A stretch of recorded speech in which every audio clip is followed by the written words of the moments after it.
Assalamualaikum warahmatullahi wabarakatuh. Selamat siang Jakwi Radar, ketemu lagi untuk Ratek Show. Dan masih bersama saya, tentu saja Nian Dok Ceplok. Hari ini, seperti biasa, kita ada tamu spesial dari Perumda Tirta Ayu, Kabupaten Tegal. Baik, kita langsung kenalan saja bersama narasumber yang ada di sebelah kiri saya. Bertiga ya. Baik, yang pertama di sebelah kiri saya persis ini ada Pak Direktur Operasional, yaitu Pak Edi Sofyan SHMM. Selamat pagi jelang siang Bapak. Selamat sehat pagi, hari ini. Alhamdulillah sehat. Alhamdulillah, rupa-rupanya kalem sekali ya.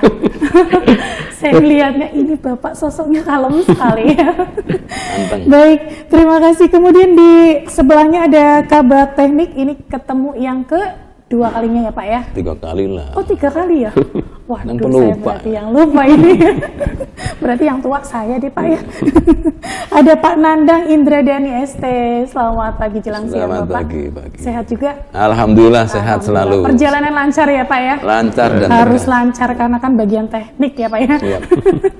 Kemudian di sebelahnya lagi, ini kalau ini kedua kalinya saya yakin, ya kan? Betul. Dengan Pak ini juga apa ya? Ini kalem juga. Beda dengan yang tengah lah.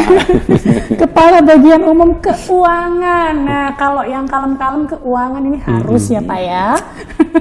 Pak Sugiarto udah keuangan. Sugiarto Sugiarto SE. Selamat pagi jelang siang juga Pak. Sehat semuanya ya. Alhamdulillah. Sekilas boleh dong ya mengenai Perumda Tirta Ayu Kabupaten Tegal. Boleh dijelasin kalau Pak Direktur dulu deh, Pak Direktur ini membawahi semua operasional begitu ya Pak ya, boleh dijelasin Pak? Iya, selamat pagi Jakwi Radar, selamat pagi, salam sejahtera untuk kita semua. Yang pertama tadi saya sudah dikenalkan sama Mbak Nia, saya diamanai untuk menjadi Direktur Operasional di Perumda Air Minum Tirta Ayu Kabupaten Tegal. Bersama dengan Pak Direktur Utama Pak Brahmono. Saat ini Perumda Air Minum Tirta Ayu Kabupaten Tegal memiliki kurang lebih sekitar 52.000 pelanggan yang tersebar di seluruh wilayah Kabupaten Tegal. Kita juga punya beberapa cabang pelayanan, yaitu yang tersebar di wilayah Warurejo, Jatinegara, Bojong, Pager Barang, Margasari, Lebak Siu dan Balapulang, dan juga cabang kita yang terbanyak ada di cabang Mejasem, yang meliputi wilayah Kecamatan Kramat dan juga ada sebagian Kecamatan Tarub dan Kecamatan Talang. Itu yang kantor pelayanannya di cabang Mejasem. Saat ini di cabang Mejasem secara khusus itu ada sekitar 10.000 pelanggan yang tersebar di 3 kecamatan itu. Itu paling banyak di situ ya Pak? Ya, saat ini di luar kantor pusat kita di Selawi, yang pelayanan kita untuk pelanggan yang terbanyak adalah yang kedua di cabang Mejasem. Oh, begitu. Nah, ini kalau Pak Edi Sofyan. Iya. Kemudian di sebelahnya ini Pak Nandang nih Pak. Kerjanya apa sih Pak? Udah ngomongnya kerjanya apa nih ya sebagai kabak teknik? Ya, ditanya lagi Iya sebetulnya. dong, ngapain aja? Alhamdulillah kebetulan kami juga diamanahi sebagai Kepala Bagian Teknik di Perumda Air Minum Tirta Ayu Kabupaten Tegal. Teknik membidangi ada 5 subbagian, yaitu subbagian produksi, bagian NRW yang tugasnya untuk menekan tingkat kehilangannya itu, terus bagian transmisi distribusi, ada bagian IT dan bagian perencanaan, itu semua ada di bidang teknik. Termasuk ini yang disinfektan pun secara umumnya ada di teknik, tapi keseluruhannya barang-barang kita menangani bersama. Tuh. Gitu ya. Kalau teknik itu biasanya lebih erat ke pelayanan ya Pak? Ke eksekutor. Eksekutornya malah. Baik, kalau bagian keuangan Bapak? Terima kasih Mbak Lia. Jadi saya di bagian keuangan, membawahi di bagian sub kepegawaian, sub sekretariat rumah tangga, sub akuntansi keuangan, dan logistik. keuangan Ya, plus logistik. logistik juga. Iya. Jadi ngurusi penggajian pegawai, ngurusi laporan keuangannya perusahaan, dan memastikan keuangan bisa terkontrol dengan sesuai rencana. Gitu. Oke, nah ini kalau kita udah sedikit bertanya-tanya mengenai struktur yang sudah ada di sini, bagiannya apa saja sudah Jack Wiradar ya. Nah, saya mungkin mau langsung tanya aja nih lebih ke kabak teknik atau mungkin dari Pak Edi, baik Pak Sugiarto mau jawab juga nggak apa-apa, Nandang juga boleh. Ini tadi ada pertanyaan yang masuk nih Pak, kalau misalkan ada sebuah perumahan ya Pak, perumahan itu kan biasanya itu kalau pasang PDAM namanya masih perumahan ya Pak ya, masih atas nama developernya.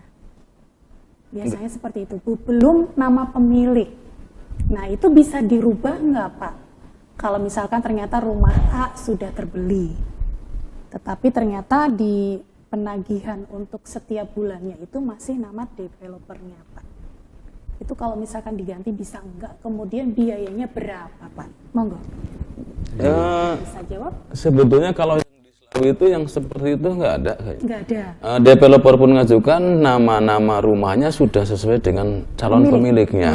Tapi kalaupun ada, itu bisa dirubah dengan namanya balik nama. Biayanya hanya Rp100.000. Rp100.000. Nggak besar di PDAM, murah. Murah banget, Rp100.000 ya. Oke. Bisa, Dan bisa itu sama Pak berlaku untuk kota juga kabupaten? Nah, kalau untuk kota sendiri, kalau prosesnya sama, saya yakin sama prosesnya kaitannya dengan ada balik nama itu, cuman biayanya mungkin karena bisa berbeda karena kebijakan di masing-masing daerah itu berbeda. Kalau untuk perumahan memang tergantung pengembangnya masing-masing. Istilahnya kalau yang di kawasan Mejasem itu kan banyak perumahan-perumahan baru ya. Di Mejasem itu kalau yang ada karena saya juga pernah di cabang Mejasem, jadi memang kita waktu itu juga langsung koordinasi dari pengembang terutama. Pada saat pengembang mau membuka perumahan baru, biasanya mereka kan koordinasi dengan kita kaitan dengan jaringan awal. Jaringan awal otomatis menjadi beban dari pengembang itu. Jaringannya. Kemudian pada saat jaringan awal itu sudah terbangun, dan ini biasanya dilakukan pada saat mereka mau mulai membuka, sehingga jalan-jalan yang nantinya akan dilalui oleh pipa itu belum tertutup oleh paving atau oleh aspal dan yang lain-lain, sehingga memudahkan kita untuk pemasangan jaringan distribusinya di komplek wilayah itu. Dan kalau yang untuk perumahan memang saat ini kita juga menyarankan dan menghimbau kepada pengembang terutama yang untuk khusus untuk PDAM itu agar bisa dibuatkan bak penampung di bawah, karena itu menjadi salah satu, sekarang sudah menjadi salah satu prasyarat untuk pengembang yang mau kerjasama dengan kita itu agar rumah-rumah yang dibangun itu disediakan fasilitas bak tandun di bawah terutama. Itu sebagai antisipasi apabila ada gangguan aliran air pada saat air kecil ataupun memang pada saat mati karena ada gangguan itu, paling tidak pelanggan itu punya tandon untuk 1 atau 2 kali 24 jam gitu. Sehingga harapannya pada saat aliran air ada gangguan itu di perumahan itu tidak mati total, tapi mereka masih punya cadangan. Punya air cadangan itu ya Pak ya. Wah, luar biasa sekali. Baik, Jack Wiradar, nanti ada pertanyaan lagi. Saya masih punya banyak pertanyaan. Tapi kita break dulu ya, jangan kemana-mana, tetap untuk Ratek Show.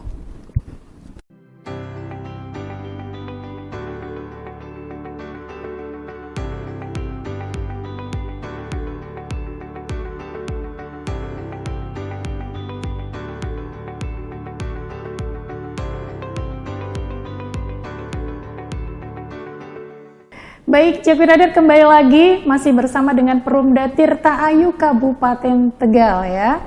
Dan kita balik lagi nih Pak, tadi sekilas mengenai yang developer itu, pengembang perumahan. Nah, kan sementara masih tetap nama dari pengembangnya tuh Pak.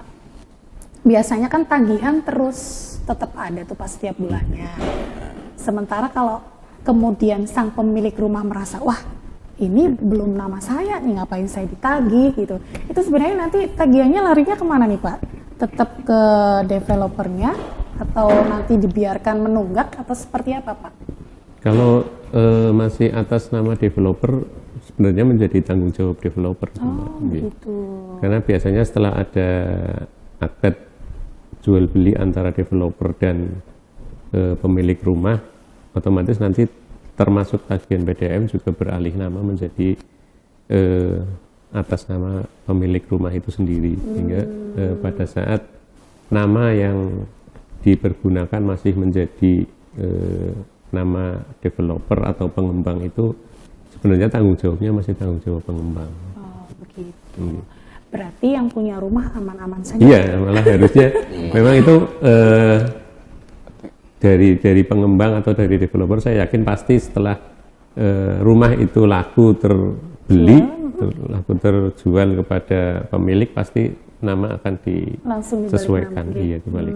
Begitu. Baik, kembali masalah klorinasi nih Pak Nandang. Dari 1, 2, 3 sampai 6 nih. Kayaknya ini video ke-6 kalau nggak salah ya. Nah, itu kan kita selalu gembar-gembar klorinasi. Bisa dijelasin deh Pak untuk terus meyakinkan masyarakat ya, terutama Kabupaten Tegal, itu seperti apa upayanya dari Perumda Tirta Ayu Kabupaten Tegal sendiri Pak? Oke, terima kasih Mbak Nina Dok Jeplok, sahabat Jakwi Radar juga. Betul. Jawaban saya tetap sama kaitan dengan klorinasi, dari 1 sampai 6 juga masih sama. Klorinasi itu kan proses pembubuhan zat atau kaporit lah kita bilang, untuk membasmi bakteri jahat, kuman-kuman, karena biar si air ledeng itu aman dan sehat, tidak hanya bersih tapi aman dikonsumsi. Karena ada persyaratan dari Permenkes, terutama kita mengikuti Permenkes 492 tahun 2010 itu, persyaratan air minum harus sesuai dengan apa yang ada di Permenkes tersebut.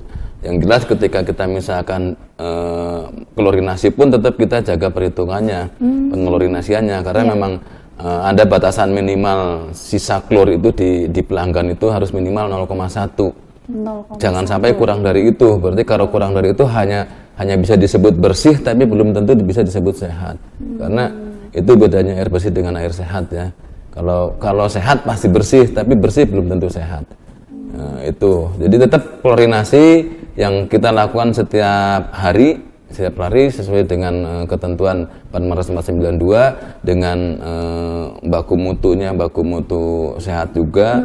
Itu zat klornya sesuai dengan perhitungan-perhitungan yang sudah kami hitung, baik dari reservoir ataupun di wilayah pelayanan. Karena kita mengklorinasi itu tidak hanya di wilayah reservoir saja, tetap dari mulai brown cap atau di sumber mata air, nanti diukur sisa klornya berapa. Kalau kurang kita masih juga di reservoir kita klorinasi juga.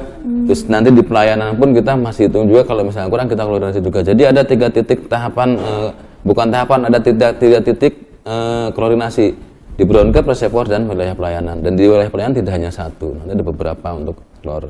Gitu. Dan juga kemarin kebetulan kita juga program kualitas air juga ikut, ya harus seperti itu persyaratannya. Jadi insya Allah air PDAM sehat untuk dikonsumsi. Oke. Kemungkinan ada nggak sih Pak, kalau misalnya kayak bau kaporit ya, kalau diklorinasi itu ciri khasnya lebih ke bau kaporit? Pasti. Kalau yang sisa klornya tinggi itu biasanya bau kaporitnya lebih agak menyengat ya. Tapi kalau misalkan di 0,1, 0,2 itu ya hanya bau-bau nggak terlalu menyengat lah. Kita masuk ke ember aja di 2 menit, 1 menit, 2 menit itu sudah hilang baunya.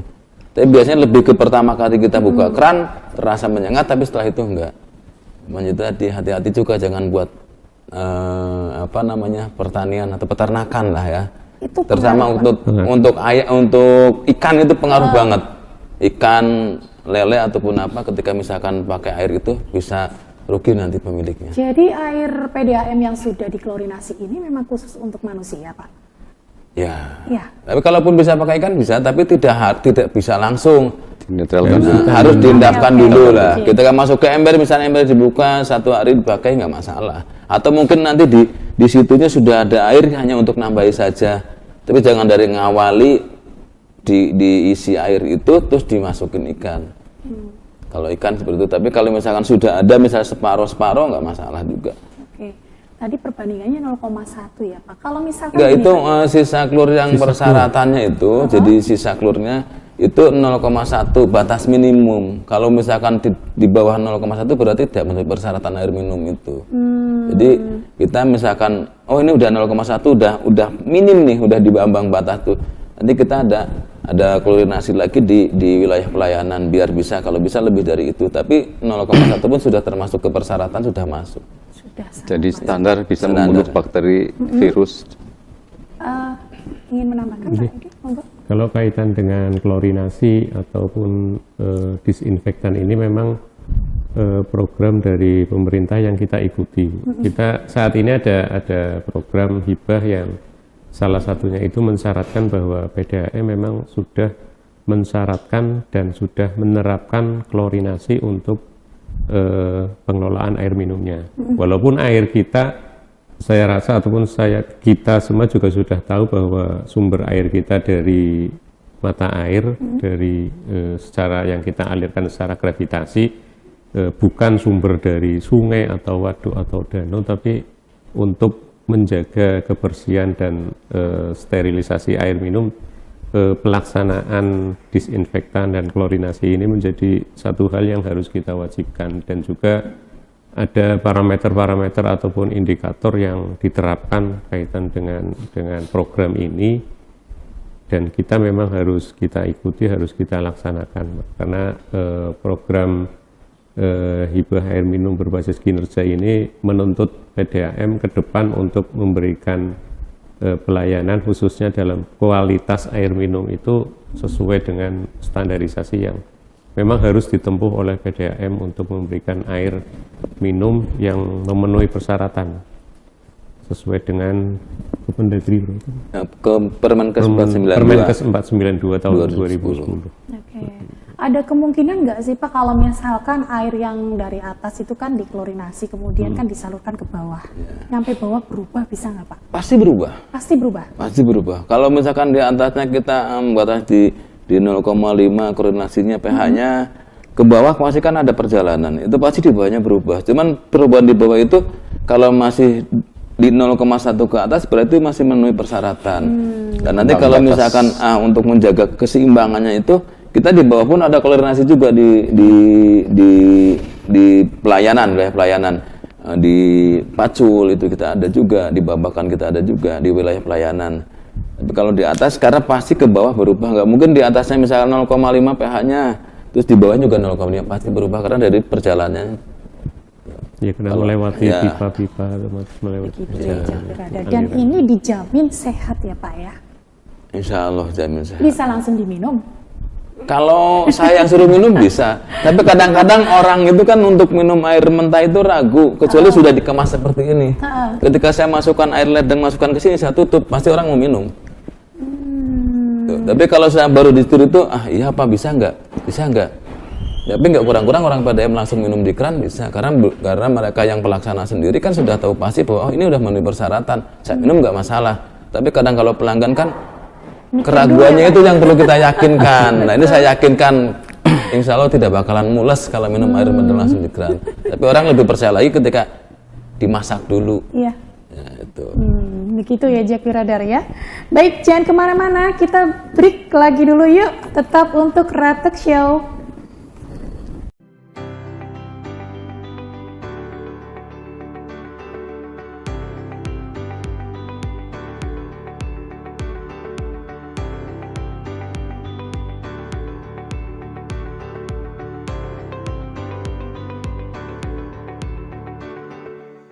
Baik, Jaki Radar masih bersama dengan Perumda Tirtayu Kabupaten Tegal untuk Ratek Show hari ini ya. Baik, ada Pak Edi, kemudian Pak Nandang dan juga Pak Sugiarto. Masih semangat semua ya? Semangat. Masih. Masih dong ya. Semangat. Baik, ini mengenai lebih ke pelayanan Begitu ya Pak ya, kalau ngomongin soal pembayaran, tagihan dan lain-lain. Kalau tagihan identiknya nunggak-nunggak ya Pak ya. Tapi mudah-mudahan dari 52.000 pelanggan, ada nggak sih Pak yang nunggak-nunggak gitu Pak? Banyak nggak kasusnya? Kalau di persentase ya Mbak, dari 52.000 itu kita tagihan lancar itu sekitar 96% sebenarnya, sudah Itu sudah sangat bagus sekali Iya. Pak ya. Oke, karena 90 loh ya. Iya, sudah di atas 90%. Ya, sehingga Nah, kemudian karena kita programnya yang penting adalah memberikan pelayanan ataupun kemudahan kepada pelanggan, sehingga pelanggan tidak perlu harus ke kantor pusat ataupun ke kantor cabang untuk melakukan pembayaran tepat waktu terutama. Karena kita sudah bekerja sama dengan BPOB yang ada di wilayah Kabupaten Tegal, juga dengan toko retail Indomaret, Alfamart itu juga, terus juga perbankan kita juga kerjasama dengan BKK, BPR seluruh Kabupaten Tegal, juga dengan BPD Jawa Tengah, kemudian yang terakhir perbankan nasional kita juga kerjasama dengan BNI dan Mandiri. Untuk pelanggan-pelanggan yang bayar lewat ATM maupun lewat M-Banking. oh, begitu. Kemudian juga ya yang terbaru kita juga sudah kerjasama dengan e-commerce online seperti Bukalapak, Ya. Tokopedia. Tokopedia juga sudah kerjasama dengan kita, sehingga memang itu memberikan kemudahan kepada pelanggan untuk melakukan pembayaran. Yang pertama itu, kemudian yang kedua kita juga ada program reward untuk pelanggan yang melakukan pembayaran tepat waktu terutama. Yang dari tanggal 1 sampai dengan tanggal 10, dan kategori kedua dari tanggal 1 sampai dengan tanggal 25 batas waktu pembayaran kita, yang kita undi setiap tahun sekali di saat hari ulang tahun PDAM, sehingga itu juga sebagai penghargaan ataupun sebagai imbal balik kepada pelanggan yang melakukan pembayaran secara tepat waktu. Gitu. Itu yang tepat waktu dapat reward. Iya. Kemudian kalau misalkan yang nunggak-nunggak ini, upayanya apa sih Pak? Ada antisipasi apa dari PDAM sendiri Pak? Kalau untuk pelanggan yang terlambat melakukan pembayaran,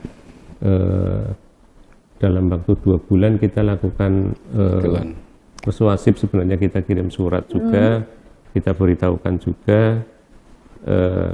Kalau era sekarang memang kita juga kemarin sudah menerapkan adanya peringatan ataupun tagihan secara online, Pak. Tagihan secara online? Ya, Sudah berarti pelanggan yang terlambat itu mendapat Notifikasi. SMS ya, notifikasi peringatan bahwa baru atau sudah lama Pak? sudah setengah tahun lah, sudah berjalan setengah tahun ini. oke.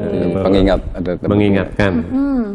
Kalau pelanggan sudah bayar, kita ingatkan bahwa mereka punya tunggakan, karena masyarakat atau pelanggan itu kan kadang tipenya macam-macam ya, Mbak. Ya. Ada yang didatangin, ditagih itu tidak enak juga dengan lingkungan sekitar dan yang lain-lain, karena ada banyak juga pelanggan yang kita datangi rumahnya ternyata kondisinya kosong atau tidak bisa langsung bertemu dengan pemilik rumah, sehingga adanya aplikasi ataupun pemberitahuan dengan notifikasi semacam itu sangat membantu untuk kita memberikan kelancaran pembayaran.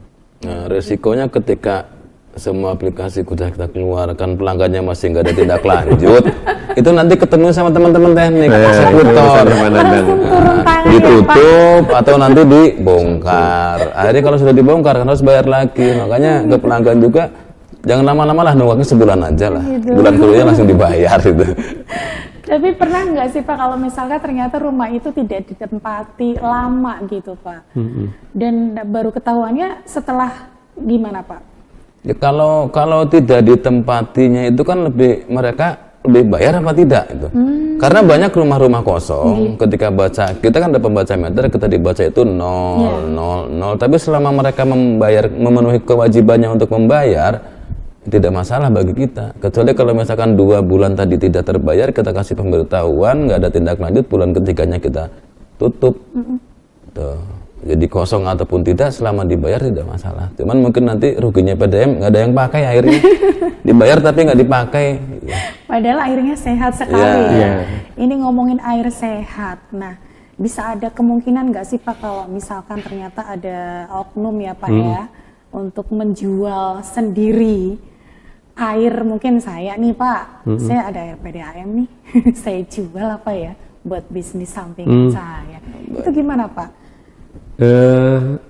Kalau ketahuan ataupun ada indikasi lah, awalnya kan indikasi ya, dari kita lihat dari kalau secara legal pelanggan tersebut melakukan penjualan kepada pihak lain tanpa seizin kita, itu kan memang berarti menyalahi ketentuan ataupun menyalahi perjanjian awalnya. Karena perjanjian awal itu adalah untuk konsumsi sendiri. Kalau untuk diperjualbelikan, otomatis golongan ataupun tarif pelanggannya beda sebenarnya.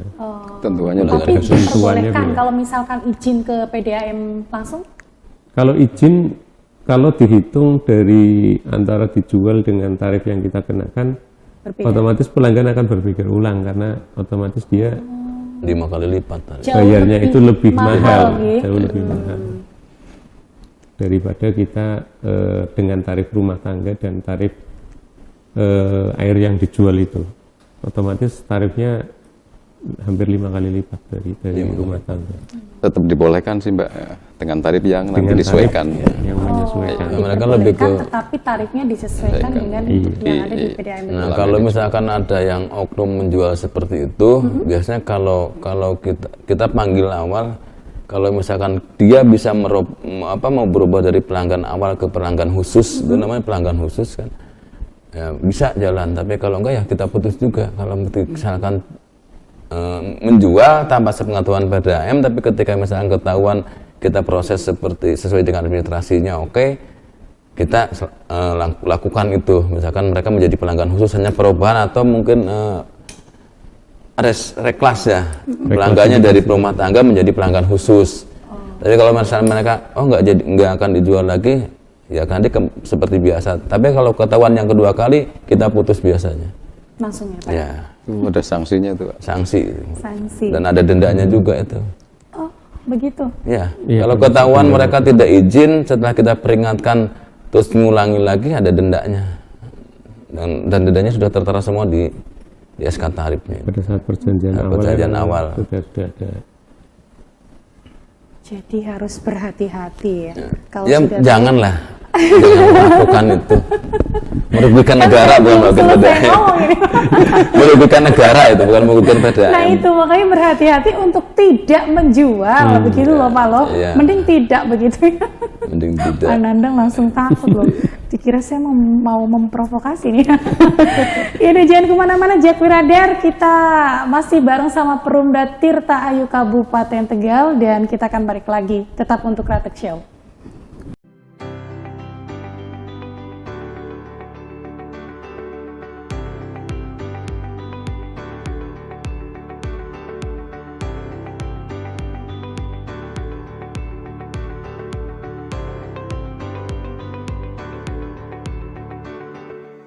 Ya, Jack Wiradar, nggak terasa ya, ternyata kita udah masuk di sesi terakhir, tentu saja bersama dengan Perumda Tirta Ayu Kabupaten Tegal. Masih nih ada Pak Edi, Pak Nandang, dan juga Pak Sugiarto. Ngomongin tentang sedikit nih pelayanan di Perumda Tirta Ayu Kabupaten Tegal ini 24 jam loh, Jack Wiradar ya. Kira-kira pelayanan apa saja sih yang ditangani untuk yang 24 jam ini Pak? Terkait pelayanan kita 24 jam terus-menerus itu memang sebuah janji ataupun maklumat pelayanan yang kita berikan kepada pelanggan untuk bisa menerima distribusi aliran air dari kami selama 24 jam terus-menerus. Memang ada di wilayah terutama yang masih menggunakan sumur dalam yang belum secara maksimal 24 jam, tapi terus kita usahakan ataupun terus kita upayakan ke arah agar mereka juga bisa menerima 24 jam secara terus-menerus. Kita memberikan janji pelayanan tersebut, tapi dengan memperhatikan kondisi dan sistem aliran yang ada, memang pada saat-saat tertentu ada kalanya kita tidak bisa memberikan janji pelayanan 24 jam tersebut. Sehingga memang kita sangat berharap kepada pelanggan agar mereka bisa membuat tandon-tandon ataupun tampungan-tampungan air, sehingga itu adalah sebagai langkah antisipasi untuk cadangan air apabila secara teknis kita memang sedang ada gangguan terutama. Karena kita juga berbenturan ataupun bersinggungan dengan faktor alam yang kita tidak bisa tentukan kapan terjadinya gangguan, kapan terjadinya bencana dan yang lain-lain. Tapi kalau kita antisipasi dengan adanya tandon itu, sedikit banyak itu akan sangat membantu. Kemudian yang kedua, kaitan dengan upaya pelayanan kami 24 jam ini adalah kami juga menghimbau kepada masyarakat pada umumnya dan pelanggan pada khususnya, apabila melihat ataupun menyaksikan adanya kebocoran air di jalan, kebocoran pipa milik kami, apabila memang belum terlayani, segera berikan informasi kepada kami, istilahnya, karena kami sudah menyiapkan tim yang siaga 1x24 jam untuk pelaksanaan gangguan perpipaan tersebut. Jam berapapun kalau melihat, kami siap untuk melakukan perbaikan, karena bagi kami air yang terbuang itu adalah rupiah. Bagi kami itu adalah pendapatan yang akhirnya menjadi tidak menjadi uang, tidak menjadi pendapatan bagi kami, sehingga itu juga menjadi kerugian, sehingga kami memang berupaya semaksimal mungkin untuk memberikan pelayanan yang terbaik kepada masyarakat. Luar biasa. Nah, Pak Nandang nih, saya mau tanya. Pelayanan 24 jam nih, Pak. Gimana? Apa yang sering pernah nggak yang kayak sedikit ekstrim nih, Pak? Mungkin tengah malam atau dini hari, Pak? Boleh diceritain? Kalau perlu bukti nanti Mbak Nina telepon jam 2 ke saya ke pengaduan. Itu udah banyak. Jadi kita tuh beberapa bulan terakhir ini dengan hujan deras tuh, kemarin aja terakhir aja jam 2 malam baru kerja. Nah, karena ada informasi di luar, tadi dapat informasi dari pelanggan-pelanggan itu, kalau sudah ke pelayanan itu misalkan ada bocor-bocor, kita nunggu informasi dari masyarakat atau khususnya tadi pelanggan, informasi ada kebocoran, kita langsung perbaiki. Di luar itu yang di pipa Pranisi kita pantau 24 jam. Jadi ketahuan, oh ini airnya turun, ada apa? Nanti dari teman kita yang 24 jam itu inspeksi jalur. Inspeksi jalur, ketika ada ketahuan bocor, ada yang bocor, ada bocor, nanti tim langsung meluncur ke lokasi untuk perbaikan jam berapapun. Karena kan ada kedua kemungkinan, gangguan itu kita tahu dari pelanggan, dan gangguan itu kita tahu dari pantauan kita sendiri. Kalau dari pantauan kita itu yang pasti yang pipa transmisi, karena kita dipantau 24 jam di reservoir. Kalau airnya turun berarti ada gangguan, kita langsung inspeksi sendiri. Tapi kalau yang di lapangan, karena wilayahnya itu tadi 52.000 pelanggan, wilayah Kabupaten Tegal itu juga luas, kan nggak mungkin yang satu orang itu menelusuri semua jalur. Gasnya lebih ke ada bocor informasi, apalagi sekarang yang sering terjadi itu kan lagi banyak pembuatan drainase. Iya, betul. Terus penggalian kabel optik juga, betul. Bocor, lapor. Ya kita ngerjakan mereka yang bocori, kita yang ngerjakan, dan kita tanpa pungut biaya juga. Mereka bocori, kita pungut biaya, kita perbaiki. Daerah paling ekstrim, Pak, di mana itu, Pak? Wilayah Bumi Jawa. Yang pernah kita paling ekstrim itu di wilayah Bumi Jawa di Duku Benda. Itu udah jauh ke wilayah kampung. Terus pipanya juga di daerah-daerah persawahan. Itu antara mobil parkir dengan jalan itu hampir 3 kilo. Hampir 3 kilo. Udah jalan kaki. Udah kayak gitu bawa alatnya juga susah. Kan sering rusaknya karena pergeseran tanah. Kadang-kadang perbaikan itu, ya ini juga maklum ke para pelanggan mungkin, kalau suatu saat ada kejadian lagi di wilayah itu agak lamanya itu karena selesai hari ini besok bocor lagi karena pergerakan tanah. Kalau bocornya normal karena tadi ke pacul, ke linggis dan lain sebagainya, kita selesai perbaikan udah pecah. Tapi kalau karena pergerakan tanah kan kita nggak tahu persis. Itu yang namanya kondisi alam. Iya. Kalau kondisi alam kita tidak bisa paksakan. Hari ini selesai, kadang-kadang kita di Paido baru perbaikan kemarin, udah perbaikan lagi.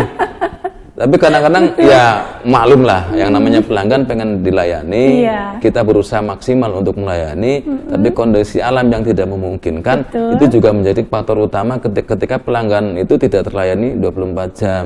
Karena perbaikan yang pernah kita alami itu, perbaikan di Cempaka itu nyampe 1 minggu baru selesai. Ya sedikit banyak mengganggu aliran ke pelanggan juga kan. Itu pernah, karena si pipanya nekak-nekuk, jalannya jauh, ketika udah tersambung, baru teman-teman baru pulang nyampe kantor, baru nyampe kantor sudah kejadian lagi, kita balik lagi situ, itu full itu waktu itu. Kita pernah full 1 minggu itu 24 jam, jadi gantian orang terus. Gantian karena memang itu baru mau ditinggal bocor lagi karena gerak.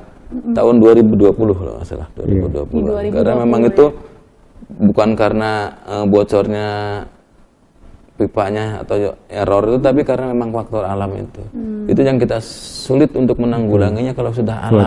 Cuaca ekstrim cuaca. Nah, jadi mudah-mudahan nanti kalau udah lihat tayangan ini bisa saling ngerti aja ya. Karena semaksimal mungkin Perumda Tirta Ayu ini sudah 24 jam pelayanan. Paling tidak ketika ada yang seperti itu, ya mohon maaf, kita siap di Paido karena yang kita pelayan, tapi paling tidak setelah mereka mengetahui penyebabnya apa. Setelah kita jelasan masih belum mau mendengar penjelasan, oke lah, kita nggak masalah diomel-omel juga karena memang itu tugas kita. Tugas kita itu diomeli pelanggan lah. Siap di Paido.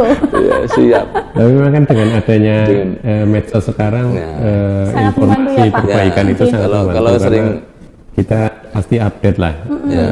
Pas kapan kita memperbaiki, terus sedang progres berapa persen, atau kira-kira ngalir jam berapa juga kita informasikan melalui Facebook. Boleh dikasih tahu sosmednya apa aja nih Pak untuk Perumda Tirta Ayu Kabupaten Tegal? Lebih Facebooknya Perumda Tirta Ayu Kabupaten Tegal, di Instagramnya pun Perumda Tirta Ayu Kabupaten Tegal, bisa dicari sendiri ya Jak Wiradar. Kemudian Pak Sugiarto ini kalem banget aja. Ada yang ingin disampaikan untuk ke 52.000 pelanggan dari Perumda Tirta Ayu Kabupaten Tegal? Terima kasih Mbak Nina. Jadi salah satu indikator pola hidup bersih dan sehat yang dicanangkan Kementerian Kesehatan adalah penggunaan air bersih untuk kegiatan mandi, memasak, dan mencuci, serta mencuci tangan. Dan salah satu intervensi yang sudah Perumda lakukan adalah berupaya menciptakan, menyediakan air bersih yang memenuhi syarat kesehatan sesuai Permenkes 492. Jadi untuk pelanggan PDAM khususnya dan masyarakat Kabupaten Tegal pada umumnya, jangan takut, jangan ragu untuk memanfaatkan air minum PDAM yang sudah melalui proses klorinasi yang syarat kesehatan sudah dijamin oleh Dinas Kesehatan. Terima kasih Mbak Nia. Terima kasih. Dari Pak Edi mungkin ingin ditambahkan Pak sebelum kita akhiri? Terima kasih Mbak Nia untuk Jak Wiradar dan seluruh pemirsa Radar Tegal. Berkaitan dengan pagi hari ini untuk informasi dan juga apa yang sudah kami lakukan selama ini dari Perumda Air Minum Tirta Ayu Kabupaten Tegal dalam memberikan pelayanan terhadap masyarakat pada umumnya, sekitar 52.000 pelanggan. Kami memang secara maksimal berupaya terus untuk memberikan pelayanan memenuhi 3K, yaitu unsur kualitas, kuantitas, dan kontinuitas. Sebenarnya harapannya itu adalah secara kualitas tentu sudah kita bahas bersama, memberikan air minum, memberikan pendistribusian air minum yang layak minum dan memenuhi syarat-syarat kesehatan dari sisi kualitas, sedangkan dari sisi kuantitas air yang kita distribusikan diharapkan juga bisa sesuai dengan apa ataupun jumlah kuantitas yang dibutuhkan oleh masyarakat pelanggan. Sedangkan secara kontinuitas harapannya adalah bahwa pelanggan secara terus-menerus secara 24 jam bisa menerima aliran air dari kami. Kami terus berupaya semaksimal mungkin untuk memberikan pelayanan yang terbaik kepada masyarakat, khususnya pelanggan air minum di Perumda Air Minum Tirta Ayu Kabupaten Tegal. Luar biasa. Kemudian dari Pak Nandang mungkin Pak. Apalagi paling itu tadi kami ingin lebih ke peran aktifnya masyarakat, terutama khususnya untuk pelanggan air minum, ketika melihat air keluar dari tanah yang mungkin diindikasikan itu bocor, mungkin nanti bisa lapor ke call center atau bagian pengaduan, akan kami segera tindak lanjuti biar pelayanan ke masyarakat, ke pelanggan juga tidak terganggu. Mungkin lebih itu aja. Umpan balik ya.